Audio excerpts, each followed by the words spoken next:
இப்போ நீங்கள் பார்க்கக்கூடிய பழங்கள் வந்து மரத்தில் பறிச்சது. கிட்டத்தட்ட ஒரு 1/2 கிலோ பழம் சேர்ந்துருக்கு.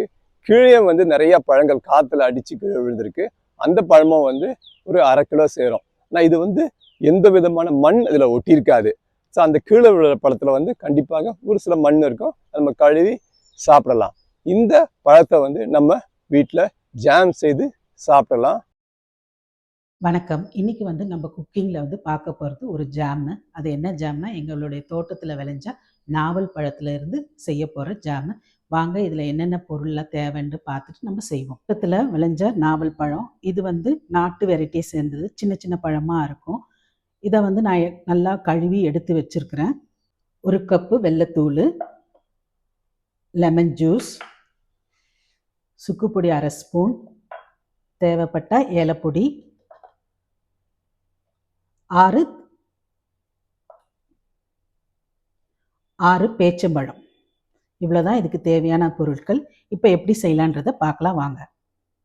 முதல்ல இந்த நாவல் பழத்தை போட்டுக்க. நான் இப்போ வந்து 1/2 கிலோ எடுத்துருக்கிறேன். அதுக்கப்புறம் கொஞ்சம் 1/2 டம்ளர் தண்ணி ஊற்றிக்குங்க. தண்ணி ஊற்றி கொஞ்சம் லேசாக சூடு ஏறினா போதும். ஏன்னா நம்ம அது உள்ளே இருக்கிற கொட்டையெல்லாம் எடுக்கணும். பல்ப்பு மட்டும்தான் தனியாக இருக்கணும். அதுக்காக தான். இது 5 நிமிஷம் கொதிச்சாலே போதும். இது ஏன் நம்ம கொதிக்க வைக்கிறோன்னா, இது நாடு வெரைட்டி. அதனால் நம்ம சின்ன சின்ன கொட்டையாக இருக்கும். அதனால் எடுக்க முடியாது.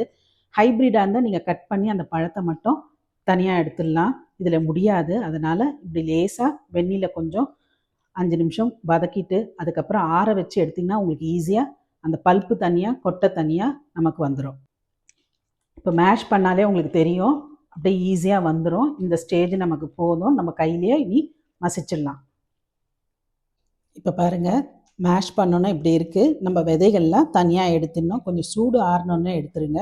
எடுத்துகிட்டு உங்களுக்கு காட்டுறேன். இப்போ பாருங்கள், விதையெல்லாம் எடுத்தாச்சு. இப்படி இருக்குது. இப்போ மிக்சியில் போட்டு நல்லா அரைச்சி எடுத்துக்கணும்.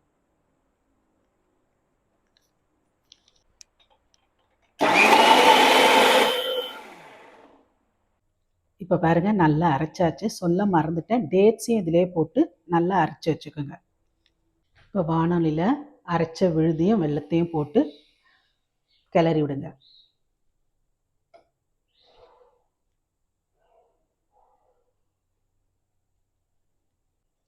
இப்போ பாருங்கள், கலரே பார்க்க எவ்வளோ அழகாக இருக்குது. இதோடைய அளவுலாம் வந்து நான் டிஸ்கிரிப்ஷனில் கொடுக்குறேன், பார்த்து தெரிஞ்சுக்குங்க. இப்போ பாருங்கள், நல்லா திக்காக இருக்குது. இந்த ஸ்டேஜில் வந்து நம்ம சுக்கு பவுட்ரு வச்சுருக்கேன்ல, அதை கொஞ்சம் போட்டுக்கோங்க. போட்டுட்டு கிளறிக்குங்க. கொஞ்சம் ஏலப்பொடியும் போட்டு கிளறிருக்கேன். கொஞ்சம் திக்காயிட்டே வருது. இந்த ஸ்டேஜில் வந்து நம்ம லைம் ஜூஸை ஊற்றணும். ஊற்றிட்டு கிளறிடுங்க.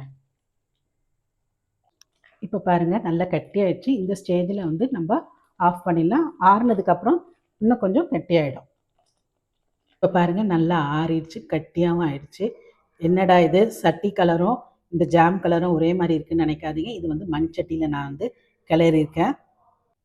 இப்போ ஒரு பாட்டிலில் போட்டு வச்சுக்கோங்க. எப்போவுமே ஜாம் செய்தோம்னா மறுநாள் தான் எடுத்து சாப்பிட்ணும், அன்றைக்கே எடுத்து சாப்பிடக்கூடாது. இப்போ எல்லாம் எடுத்து நல்லா போட்டு வச்சுக்கோங்க.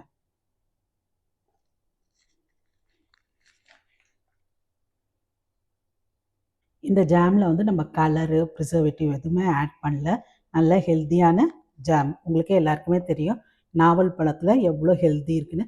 நாவல் பழம் சாப்பிடாத பிள்ளைங்களுக்கு இந்த மாதிரி ஜாம் செய்து கொடுங்க, நல்லா சாப்பிடுவாங்க விரும்பி.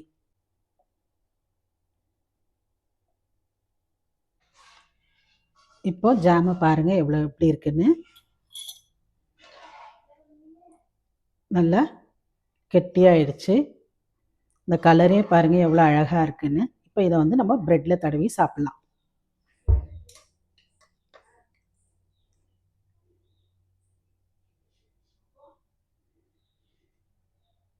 நம்ம அரைச்சதுனால நமக்கு தடவும் போது ரொம்ப நல்லா சாஃப்டாக வரும்.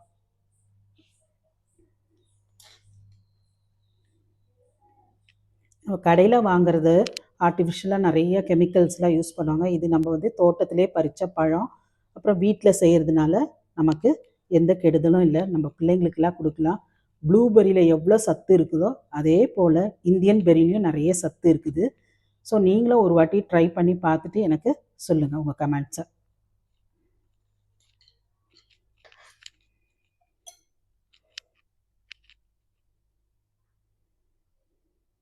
நம்ம நாவல் பழத்தில் ஒரு ஜாம் செய்து கற்றுட்டோம்.